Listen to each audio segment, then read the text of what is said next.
नमः। ओम नायुपवृते लाजानावपत्निका आयुष्मानस्तु मे पदे हृदित्यं जातयो मम स्वाहा नये नमः। ओम नामं लाजानपावक्नो समृद्धिकरणं तव मम तुभ्यं च समवननं तदग्निमन्युतामियगुं स्वाहा स्वाहा।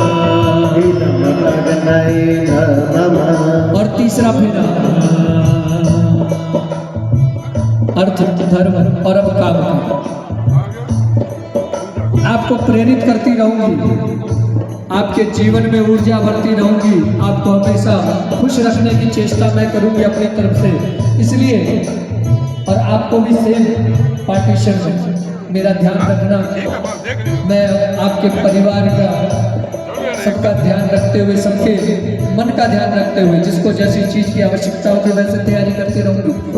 आपको भी उसी प्रकार से दोनों तरफ के परिवार वालों को वैसे ही सम्मान देना, वैसे ही आदर देना और वैसे ही धर्म का कार्य करते रहना, इसके लिए मैं प्रेरित करती रहूंगी। इसमें प्रांजना आगे चल रही है और बड़े धीरे धीरे प्रांजना आगे बढ़ते हुए बड़े प्रेम के साथ में जन्म जन्म का साथ है हमारा तुम्हारा, हमारा तुम्हारा। जन्म जन्म का साथ है हमारा तुम्हारा, हमारा तुम्हारा। अगर न मिलते इस जीवन में लेते जन्म दोबारा, अगर न मिलते इस जीवन में लेते जन्म दोबारा। जन्म जन्म का साथ है हमारा तुम्हारा, हमारा तुम्हारा। पवन जी कितने फेरे हो गए? 3 हो 6 हो गए, क्या बात है, बहुत बढ़िया। अब 7वां फेरा है सूप के कॉर्नर से।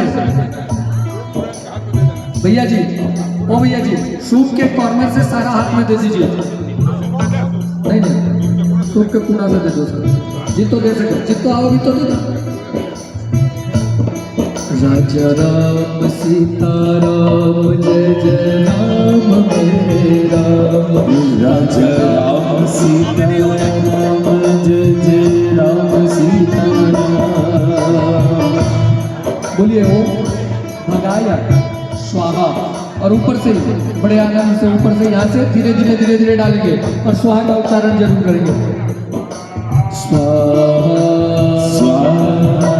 राम राजा राम जय जय राम राजा राम, श्री राम राजा राम जय जय राम राजा राम। जय जय राम सीता राम जय जय राम सीता राम मेरे राम राजा राम जय जय राम सीता राम। जय जय राम सीता राम जय जय राम सीता राम, जय जय राम सीता राम जय जय राम सीता राम। और चौथा फेरा अंतिम फेरा मोक्ष का, जिसमें हमारी बिटिया कह रही है कि बिना आपके बैठे हुए धर्म नहीं हो सकता। हाथ में संकल्प, जब तक पति साथ में न बैठा हो तब तक आहुतियों का कोई महत्व नहीं है, केवल स्त्री के लिए। तो आपको बैठना पड़ेगा धर्म की पूरी चाह के लिए। और जब तक विवाह नहीं हो जाता तब तक पुरुष को भी संपूर्ण फल नहीं मिलता, कितना भी धर्म कर लीजिए, विवाह के बाद में पूरा फल मिलना प्रारंभ होता है। तो प्रांजल कह रही है कि मोक्ष के लिए, हम दोनों को मोक्ष के लिए, हमारे परिवार की उन्नति के लिए हमेशा आपको ही आगे रहना पड़ेगा। इसलिए चौथे फेरे में मोक्ष की कामना करते हुए अमन जी आगे आगे चलेंगे और हमारी बिटिया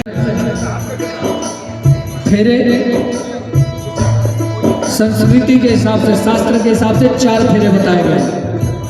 4 फेरे कौन कौन से? अर्थ, धर्म, काम और मोक्ष, इन 4 चीजों के लिए। और कई जन कहते हैं बोले 7 फेरे। 7 फेरे कैसे होंगे? इसी में 7 भी होंगे।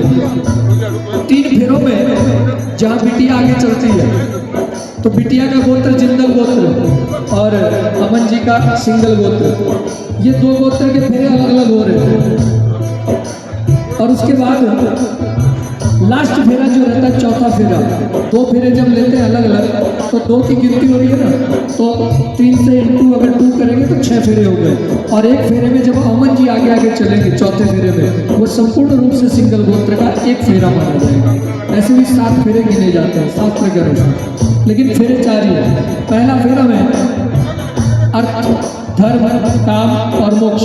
पहला फेरा अर्थ का कि भैया अमन जी आपको सबसे पहले बता रही है, बोला मैं अब आ गई हूँ खर्चा डबल करने के लिए, तो आपको इनकम ऑफ सोर्स अपनी बढ़ाने के लिए चेष्टा करानी है, तो मैं आपकी इनकम ऑफ सोर्स करा करके चेष्टा में रहूंगी। आपको सुबह 4 बजे उठना है, 5 बजे उठना है, मैं तैयार रहूंगी। चाय कॉफ़ी आपको जो चाहिए मैं बना करके आपको तैयार करके उठा दूंगी, ऑफिस जाना हो किसी काम से नहीं, लेकिन अपनी इनकम ऑफ सोर्स को आपको जैसे भी हो बढ़ाना हो। इसलिए पहले फेरे में बिटिया आगे चल रही है अर्थ का।